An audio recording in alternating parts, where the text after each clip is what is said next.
ಕಾಂಗ್ರೆಸ್ ಯಾವಾಗಲೂ ಕಾರ್ಮಿಕರ ಪರ, ಬಿಜೆಪಿ ವಿರುದ್ಧ ಸಿಎಂ ಸಿದ್ದರಾಮಯ್ಯ ಕಿಡಿ.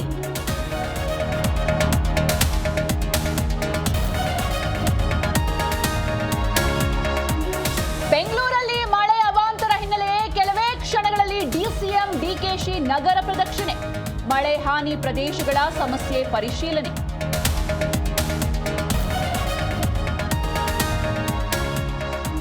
ಖರ್ಗೆ, ಸೋನಿಯಾ, ರಾಹುಲ್ ಹೇಳಿದ್ರೆ ಓಕೆ, ಹೈಕಮಾಂಡ್ ಆದೇಶವೇ ನಮಗೆ ಪ್ರಸಾದ.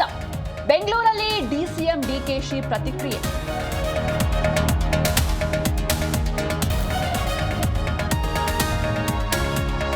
ಕಮರ್ಷಿಯಲ್ ಗ್ಯಾಸ್ ದರ ಏರಿಕೆ ಬೆನ್ನಲ್ಲೇ ಆಟೋ ಎಲ್ಪಿಜಿ ಹೈಕ್, ದರ ಹೆಚ್ಚಳಕ್ಕೆ ಆಟೋ ಚಾಲಕರ ಆಕ್ರೋಶ, ಬದುಕು ದುಸ್ತರವೆಂದು ಬೇಸರ.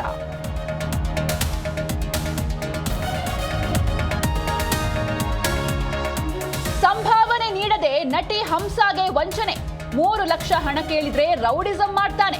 ನಿರ್ಮಾಪಕ ಅನಿಲ್ ಕೋರಮಂಗಲ ವಿರುದ್ಧ ಆರೋಪ.